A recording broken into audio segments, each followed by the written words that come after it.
우리 주님께서 귀한 찬양을 기뻐 받으신 줄 믿습니다. 또 우리 모두에게도 큰 은혜가 된 줄 믿습니다. 천국에 계신 우리 주님이 전능하신 주님이시고, 그리고 거룩하신 주님이시고 존귀하신 주님이신 줄 믿습니다.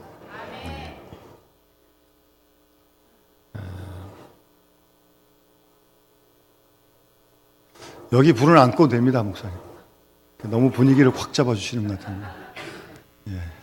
좀 이따 제가 가사를 하나 띄울 텐데 잘 보실 수 있도록 방송실에서 준비했습니다. 우린 지금 오늘 사순절 첫 번째 주일을 맞이합니다. 지난주 수요일 18일서부터 사순절 절기가 시작되었습니다. 부활절 전까지 주일을 빼면 40일입니다. 사순절이라고 그렇게 부릅니다. 교회 역사를 보면 이 기간 동안 우리 신앙의 선진들은 금식과 특별한 기도와 경건의 훈련을 더욱더 집중적으로 행해왔습니다. 그리고 빠뜨리지 않았던 것이 구제를 꼭 했습니다. 그래서 지난 수요일 설 명절이 시작되는 공휴일 첫날이 수요일이었는데, 그날이 제의 수요일인데 어떤 교회들은 제의 수요일 날 구제헌금을 따로 합니다. 이 사순절을 시작하면서 그래서 구제헌금을 모아서 직접적으로 구제하는 일에 쓰는 그런 교회들도 많이 있습니다. 이 40이라고 하는 숫자는 성경에 보면 고난과 시련과 인내를 뜻하는 숫자입니다. 아시는 대로 이스라엘 백성들이 애굽에서 나와서 광야 40년을 지났습니다. 그런가 하면 예수님께서 광야에서 시험 받으신 기간도 40일 금식하시고 어떤 시험을 당하셨습니다. 그래서 우리 그리스도인들은 이 사순절 기간 동안 십자가를 생각하면서 회개와 절제와 경건의 시간을 가지고 고난의 길을 걸어가신 주님을 깊이 더욱더 생각하고 바라보고, 그래서 주의 말씀을 묵상하면서 보내는 그런 기간으로 삼아갈 때 하나님께서 우리에게 새로운 은혜를 부어주시고, 그 은혜를 통해서 우리 모두가 주님께로 한 걸음 한 걸음 더 가까이 나아가게 될 줄로 믿습니다.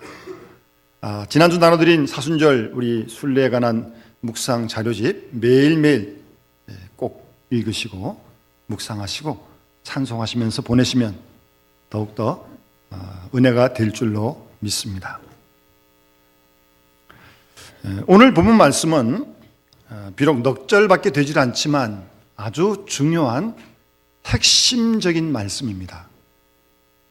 예수님의 그 말씀과 행적이 마태, 마가, 누가 복음에 기록되어져 있는데, 그 내용을 만약 압축한다면 오늘 이 본문으로 요약할 수 있을 만큼 예수님에 관한 아주 엑기스와 같은 그런 말씀입니다. 그런데 이 말씀이 마태복음 4장에 보면 한 번 또 앞에 나왔습니다. 듣기만 하십시오. 4장 23절 말씀 보시면 예수께서 온 갈릴리에 두루다니사 그들의 회당에서 가르치시며 천국 복음을 전파하시며 백성 중에 모든 병과 약한 것을 고치시니 그의 소문이 온 수리아에 퍼졌다. 사람들이 모두 앓는 자, 각종 병에 걸려서 고통당하는 자, 중풍자를 데려오니 그들을 고치셨다고 마태복음 4장 23절에 기록한 말씀이 있습니다. 오늘 본문 35절 말씀과 4장 23절의 말씀은 거의 똑같은 말씀이고, 그 말씀을 좀 더 풀어서 구체적인 어떤 병명까지 기록한 것을 볼 수 있습니다. 똑같은 내용을 두 번 기록했다는 건 뭡니까? 그만큼 중요한 예수님의 말씀이고 사역이라는 것입니다. 여러분 사람을 만나보셔서 아시겠지만 사람을 서로 알고 만나고 이렇게 사귀어간다고 하는 것이 그렇게 쉽지만은 않은 것을 여러분들이 인생 경험을 통해서 다 경험하실 줄 압니다.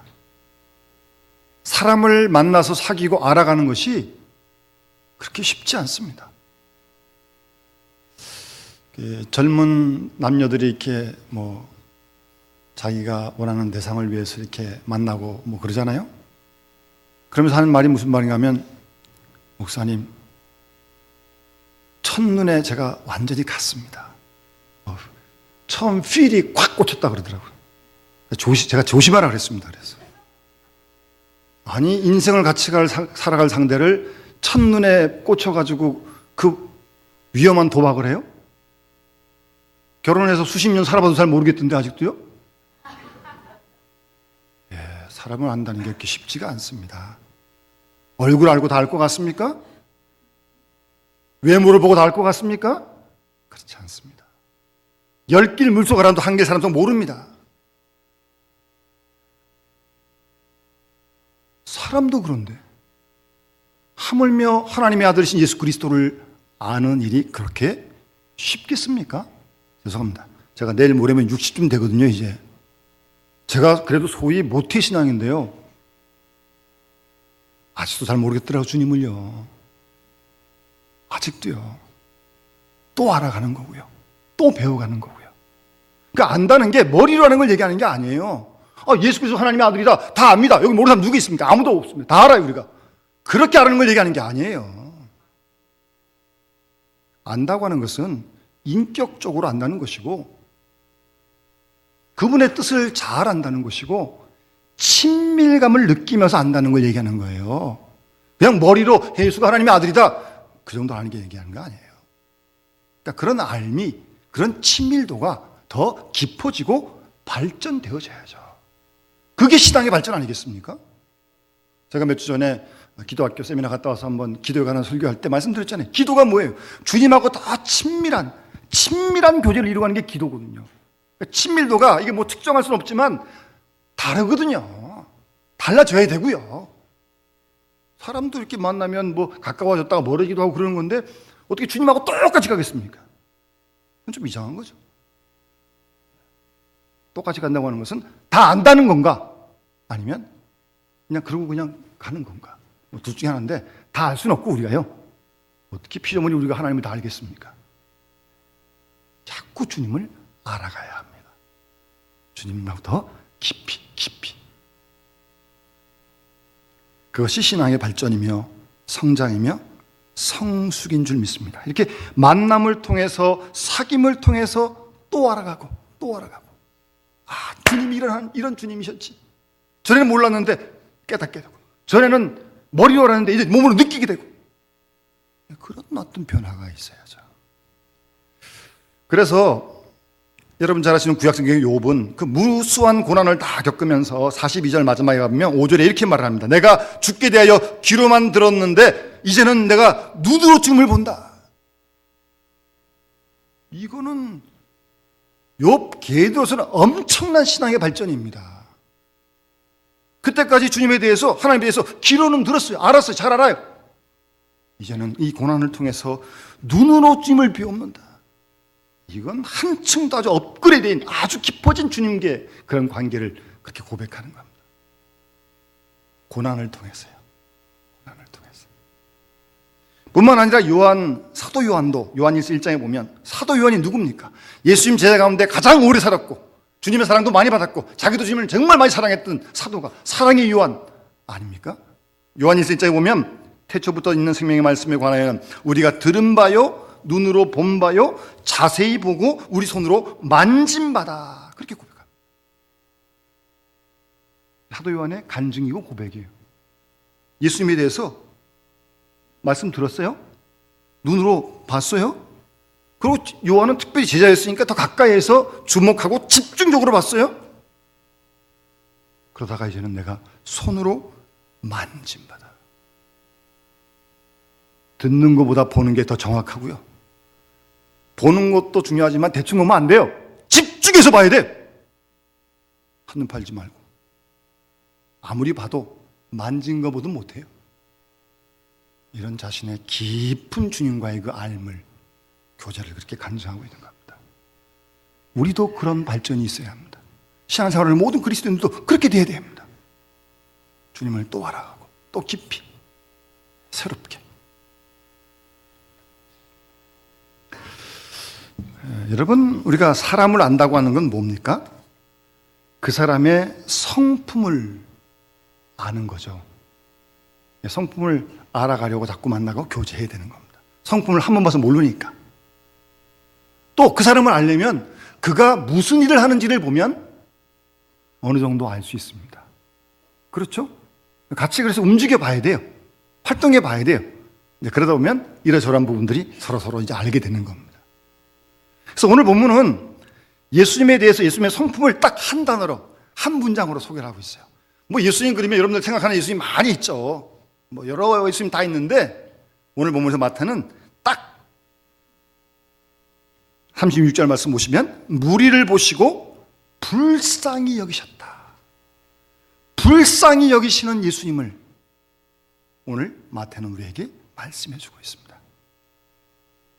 저는 우리 모든 교우들이 주님을 바라보면서 묵상하면서 어떤 말씀을 읽든 어떤 예수님의 행함을, 기적을 보든 그 속에서 예수님의 이 불쌍히 여기시는 그 모습 우리가 꼭 잊지 않고 기억해야 합니다. 불쌍히 여기신다. 무리를 보시고. 그 당시 이스라엘 백성들은 로마의 식민지로 있었고 더군다나 힘을 줘야 할 종교지자들이 전혀 그렇게 힘이 되지 못했어요. 더욱더 힘들어 있는 그들을, 기신하고 고생하는 그들을 주님은 불쌍히 여기셨어요. 우리가 믿는 주님은 그런 주님이십니다. 그러니까 어떤 분은 이 불쌍히 여긴다는 이 말을 이렇게 한번 표현하더라고요. 하나님의 가슴 알이다. 하나님의 마음 알이다. 그렇게 표현을. 보고서 안 됐다.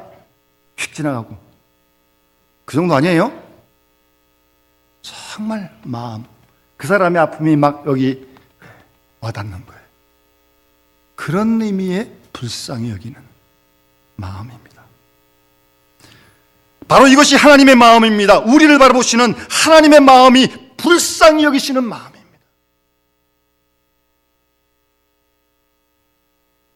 우리 주님은 죄인된 우리를 불쌍히 여기셔서 하늘 보좌를 다 버리시고 인간의 몸을 입고 이 땅에 오셨고, 우리 주님은 병든 자들을 불쌍히 여기셔서 그들을 고치셨고, 우리 주님은 죄인된 우리를 불쌍히 여기셔서 우리를 위해 십자가에 대신 죽으신 것입니다. 예수님의 그 마음, 불쌍히 여기는 마음, 우리가 그런 마음을 알아가야 하고 배워가야 하고 우리 교회도 그런 마음을 가져야 합니다. 교회가 주의 몸된 교회 아닙니까?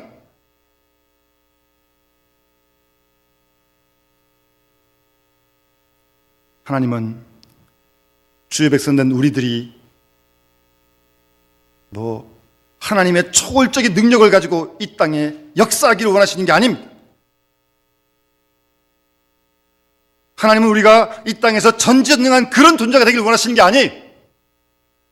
그럴 수도 없고, 하나님은 우리가 하나님 마음처럼 우리 주위에 있는 사람들, 그들을 불쌍히 여기시는 그런 마음을 가지길 원하십니다.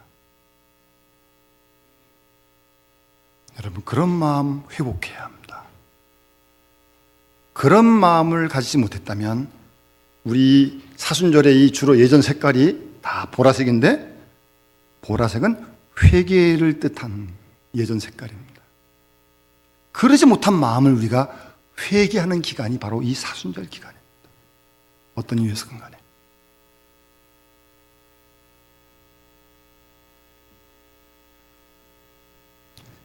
우리 주님의 불쌍히 여기시는 그 마음을 우리 모두가 배워가야 할 것입니다.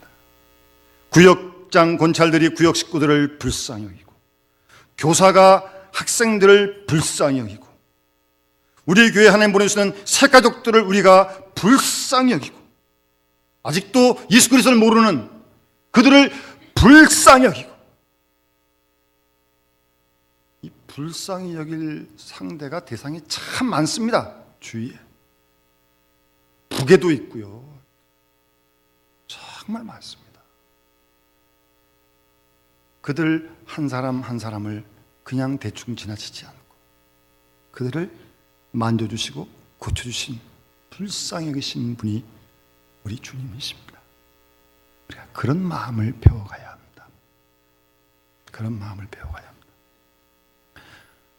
뿐만 아니라 그 사람을 알려면 그 사람의 행동을 알아야 하듯이 오늘 본문에는 예수님의 행하심을 세 가지 내용으로 잘 요약을 했습니다. 언제나 이 말씀을 좀 묵상했으면 좋겠는데요. 35절에 보시면 예수님께서 도시와 마을에 두루 다니시면서 회당에서 첫 번째 가르치셨습니다. 예수님은 가는 곳마다 회당에 들어가, 회당에 유대인들이 모여 있으니까 그들에게 가르치셨어요. 두 번째 하신 일은 천국 복음을 전파하셨어요. 천국 복음, 하나님 나라의 복음을 전파하셨어요. 세 번째는 모든 병, 약한 것을 고쳐주셨어요. 치유해 주셨어요. 세 하신 일로 마태는 요약을 하고 있는 것입니다. 그러니까 이 일은 우리도 해야 할 일이고 교회가 이 땅에 존재하는 한 계속해야 할 일입니다. 그래서 이 말씀을 여러 가지로 묵상할 수 있는데 쉽게 생각하면 일단 천국 복음을 전파한다고 하는 것은 복음을 전파해서 예수 믿게 하는 거죠. 구원받는 거죠. 그런 다음에 가르친다고 하는 것은 구원받은 사람을 양육시키는 거죠. 그렇게 생각하면 뭐 큰 무리가 없습니다. 그렇게도 물론 볼 수 있지만 좀 더 이 말씀에 좀 더 깊이 묵상해 보면 우선 예수님이 회당에서 가르치셨어요. 가르친다는 게 뭐예요? 뭔가 가르친 내용이 있는 거 아닙니까? 영어를 가르쳤는지 수학을 가르쳤는지 뭐 인생사를 가르쳤는지 뭐가 내용이 있을 거 아니겠어요? 교육 내용이 뭔지 그걸 잘 알아야 돼요. 뿐만 아니라 교육 내용을 잘 알고 가르치시면 배워야죠. 가르칠 수 있는데 안 배우면 어떻게 되겠습니까? 예수님이 열심히 가르치시는데 안 배운다. 가르치면 무슨 소용이 있습니까? 가르치는 내용을 배워야죠. 우리는 배워야 합니다. 계속 배워야 합니다. 죽을 때까지 배워야 돼요. 왜요? 가르침을 안 받아도 될 만큼 된 사람 아무도 없으니까. 배워야 됩니다. 계속 배워야 됩니다. 하나님 나라 가실 때까지 배우셔야 돼요. 예수께서 가르치는 그 내용을 말입니다. 예수께서 가르친 내용이 뭐 정말 많죠. 뭐 말씀도 하시고 사건도 하고 삶으로 보여주시기도 하시고 다 그걸 어떻게 뭐 짧으시게 다 얘기할 수 있겠습니까? 그런데 이 한 단어로 표현하면 뭐 반대할 사람 아무도 없을 줄 압니다. 예수께서 뭘 가르치셨느냐? 가르친 내용이 뭐냐? 뭐 일단 쉽게 진리라고 얘기할 수 있겠죠. 어떤 추상적인 진리 얘기하는 게 아니고요. 내가 곧 길이요, 진리요, 생명이라고 말씀하셨으니까. 그럼 진리의 내용이 뭔가? 우리 예수님의 삶을 쭉 이렇게 돌아보면 저는 확실히 믿기로 예수님은 사랑을 가르쳐 주셨다. 저는 그렇게 믿습니다. 사랑을 가르쳐 주셨어요. 사랑을. 뭐 요한복음 13장 34절에 예수님께서 새 계명을 너에게 주노니 서로 사랑하라. 내가 너희를 사랑한 것 같이 너희도 서로 사랑하라. 예수님의 이 한 말씀을 요약할 수 있는 거 아니겠습니까? 십자가에 죽으시면서까지 우리를 사랑하신 거 아닙니까? 3년 동안 데리고 있던 제 아들 배반하고 예수님 파는 그들을 용서하신 거 아닙니까? 사랑하신 거 아니에요? 사랑을 가르쳐 주셨어요. 말씀으로 가르치시고 행동으로 가르치시고 십자가에서 죽으시면서까지 가르치셨어요. 우리가 사랑받았어요. 배웠어요. 그럼 우리도 사랑해야죠. 그게 예수님의 제자 아닙니까? 쉽게 생각하세요. 배워야 돼요. 사랑하는 거 정말 많이 배워야 됩니다. 사랑하는 게 쉬운 게 아닙니다. 그 사도 바울은 에베소서 3장에 보면 그 사랑의 넓이와 깊이와 길이 높이를 깨달아 알아. 그 사랑이 참 정말 깊고 넓고 길고 그걸 또 새롭게 또 깨달아. 다 아셨어요, 여러분? 그런 사람 아무도 없어요. 그 사랑을 또 알게 되고 알 뿐만 아니라 그 사랑이 또 새롭게 느껴지고 새롭게 경험되어지고 그러면서 자꾸 우리를 사랑의 사람으로 변화시켜 가시는 거. 그거 배워야 돼요. 계속 보여야 돼요. 지금도 주님은 우리를 사랑으로 가르치시고 우리로 하여금 사랑을 배워가도록 주님은 지금도 우리에게 역사하고 계신 믿습니다. 그것이 신앙의 길이고 그것이 제자의 길 아니겠습니까? 정글에 작년부터 우리 교회가 예담골, 예수님을 닮아가는 사람들이 모이는 골짜기, 우리들도 예수님을 닮아가는 것, 예수님의 뭘 닮아가는 거예요? 예수님의 그 사랑 예수님을 닮아가는 거 아니겠습니까? 천사의 말을 한다 할지라도 사랑이 없으면 아무것도 아닙니다. 물론 사랑도 뭐 한마디로 정의할 수 있는 건 아니지만 어쨌든 사랑을 자꾸 배워가면서 사랑의 깊이, 넓이, 길이, 높이가 더해가야 되고 사랑이 성숙되어져야죠. 왜 옛날 뭐 유치한 사랑만 하면 되겠습니까? 날 사랑하면 사랑하고 안 사랑하면 안 사랑하고 그런 사랑 말고요. 그런 사랑은 뭐 안 믿는 사람도 할 줄 아는데 그런 거는 우리가 주님께 받는 그런 사랑 아니잖아요. 지금도 그 사랑을 받고 있는 거 아니겠습니까? 자꾸 그래서 사랑의 그릇이 커져야 합니다. 그걸 배워가는 그리스도인이 되라고 주님 말씀하시는 것입니다. 주님의 도를 배우는 거예요. 주님의 길을 행하는 겁니다. 우리와 교회가요. 두 번째, 예수님은 천국 복음을 전파하셨어요. 천국 복음. 그 예수님께서 공생을 시작하시면서 첫 번째 하신 말씀이 뭐냐면 마가복음 1장 14절 15절 보시면 때가 찼고 하나님 나라가 가까웠으니 회개하고 복음을 믿으라고요. 그 예수님의 공생을 시작할 때 첫 번째 설교거든요. 거기에 때가 찼고 하나님 나라가 가까웠으니 회개하고 복음을 믿으라라고 주님은 그렇게 외쳤습니다. 하나님 나라, 구원의 복음, 십자가의 복음인데요. 뭐 이것도 뭐 신학자들은 복잡하게 해석을 합니다만 다 일단 내려놓고요. 글자 그대로 우리는 하나님 나라를 믿습니다. 여러분 하나님 나라 믿습니까? 네, 우리는 하나님 나라를 믿습니다. 근데 그 나라 가려면 돈으로 가는 거 아니고 지식 가는 거 아니고 예수를 믿어야 가는 나라입니다. 다른 방법은 없습니다. 길이요 진리요 생명 되신 예수를 믿어야 하나님 나라 천국에 갈 수 있습니다. 아까 우리 한번 기도하셨지만 우리 앞선 선진들이 간 그 하나님 나라, 예수를 믿어야 하는 나라입니다. 우리는 그 나라를 소망합니다. 이 땅에 살지만 언제고 우리도 하나님 부르실 텐데 그때 하나님 떠날 텐데 그때 하나님 나라 갈 것을 우리가 믿습니다. 그런 믿음을 가지고 사는 사람들이 그리스도인들이에요. 그런 믿음을 가진 자답게 소망을 가지고 이 땅을 오늘도 내일도 살아가야죠. 그런 믿음을 가지고 살아요. 죽음 두려워하지 말고요. 언제 하나님 부르시는지 괜찮아요. 가야 못 가겠어 하나님 나라 가겠지. 그렇게 믿고 죽음 두려워하지 말고요. 그리고 앞서가신 주님과 앞서간 선진들을 하나님에서 같이 만날 것을 우리가 소망하며 사는 사람들이 그리스도인들입니다. 물론 그 하나님 나라가 이 땅에 어렵고 힘드니까 도망가는 도피처가 되는 그런 뭐 피하는 그런 의미의 하나님 나라라면 그것은 아편입니다. 주님 말씀하신 하나님 나라는 그런 나라 아닙니다. 그런 나라를 소망하기 때문에 이 땅에서 모든 고난과 역경을 다 이길 수 있는 거예요. 10년이 가는 자는 복이 있나니 천국이 저희 것이고 의를 위해 핍박하는 자가 복이 있나니 천국이 그들의 것이라고 주님 계속 말씀하지 않습니까? 물론 뭐 좀 더 신학적 해석을 해서 하나님 나라가 어떤 곳이냐, 하나님의 통치가 이루어지는 곳이 하나님 나라입니다. 하나님 나라에는 하나님 통치가 언제나 이루어지니까요.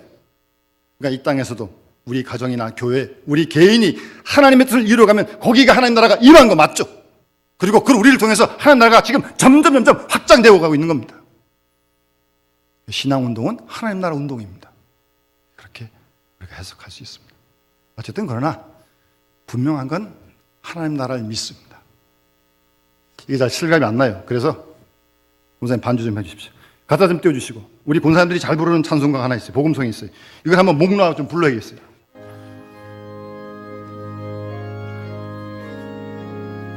이거 아니에요. 권사님 이거 아닌데 악보 안 받았어요. 이제 내가 살아도. 네. 아까 그거는 이제 1부 때 제가 불렀어요.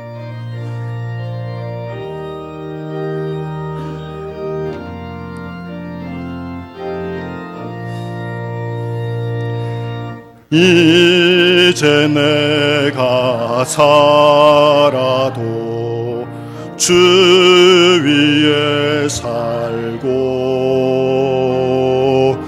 이제 내가 죽어도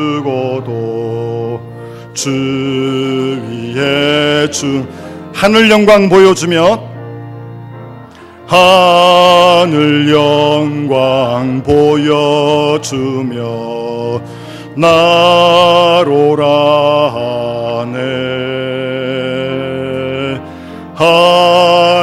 할렐루야 찬송하며 주께 갑니다.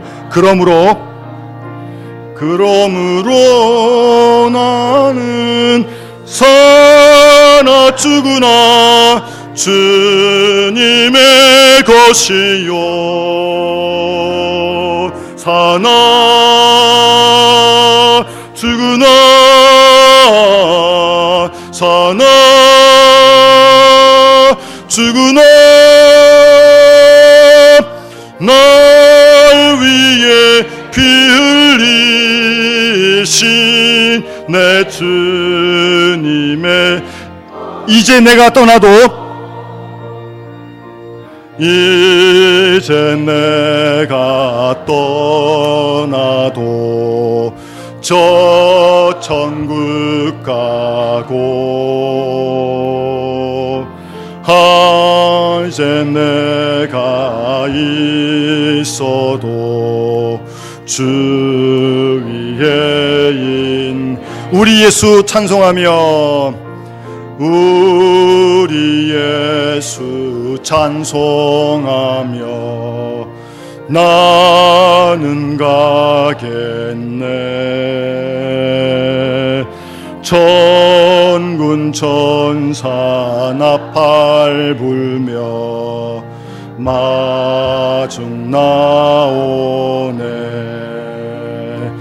그러므로 나는 사나 죽으나 주님의 것이요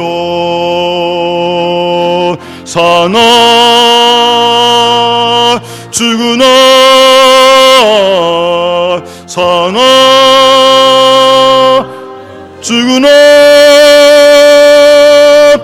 날 위해 피 흘리시 내 주님의 것이요. 아멘. 우리 군사님들이 나와서 한번 불러주셔야 되는데 언제 한번 제가 기회를 드리려고 그래요. 우리가 부르는 거 좀 달라요. 다릅니다.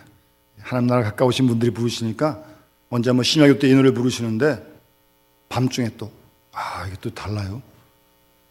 여러분 사나 죽으나 우리가 죄의 것입니다. 예? 그런 믿음 가지시고 이제 떠나도 어디 가요? 천국 갑니다. 그렇게 믿고 사세요. 예, 그런 믿음을 가지고 소망 중에 사세요. 살 날이 얼마 안 남았는데요. 그렇게 하지 마세요. 성경대로 믿고 예수님 전파준 복음 따라서 우리가 살아가야죠. 그런 소망의 삶을 살아가야죠. 끝으로 주님은 약한 것, 병든 것들을 고쳐주셨습니다. 하나님은 치유하시는 하나님이십니다. 여호와의 라파의 하나님이십니다. 출애굽기 15장 34절 말씀 보시면 23절, 26절 말씀 보시면 나는 너희를 치료하는 여호와임이라고 분명하게 말씀하십니다. 하나님은 오늘도 살아계십니다. 따라서 우리 가운데 하나님의 치유 역사는 오늘도 일어나는 줄 믿습니다. 문제는 성경을 잘 보시면 믿음을 통해 주님이 역사하시는 건 꼭 잊지 마시기 바랍니다. 내 믿음이 너를 구원하였으니 평안히 가라. 내 병에서 너희 건강할지어다. 믿음을 통해 역사하시는 거예요. 우리의 병든 상처 입은 영혼을 치료하시고 병든 육체도 치료하실 뿐만 아니라 우리의 마음도 생각도 치료하신 줄 믿습니다. 오늘 우리 일부 예배도 김은성 목사님이 예배를 드리고 가셨는데 얼마 전에 폐암 진단을 받고 지금 10번의 방사선 치료를 다 받았습니다. 내일 병원 다시 가서 이제 항암 주사를 맞아야 되는데 지금도 오늘 아침 나와서 예배 드리고 가셨어요. 우리 현수 청년도 이제 이번 주 지나서 이번 주 26일 날 6차입니까? 이제 항암사를 또 맞아야 되는데 잘들 견디고 있습니다. 우리가 믿음을 가지고 함께 기도해 줘야 합니다. 우리의 영혼도 하나님이 치료하시고요. 우리의 마음도, 상한 마음도 치료하시고 육체도 치료하십니다. 제가 어제 뉴스를 보니까 명절을 마치고 명절 증후군들이 대단히 심하다고 그러더라고요. 여기도 그렇게 수고하신 분들이 계신지 모르겠는데 두통도 있고 무슨 뭐 우울증도 있고 뭐 머리 통증, 두통, 소화불량도 있고 뭐 그런 것들도 치료하실 줄 믿습니다. 하나님이 뭐 그것도 못 치료하시면 하나님이시겠습니까? 치료하십니다. 믿고 기도하면 하나님이 치료하실 줄 믿습니다. 야고보서 5장 15절 말씀에 믿음의 기도는 병든 자를 구원하리니 주께서 그를 일으키시라고 말씀하고 있습니다. 믿음의 기도가 병든 자를 일으킵니다. 믿음의 기도가요.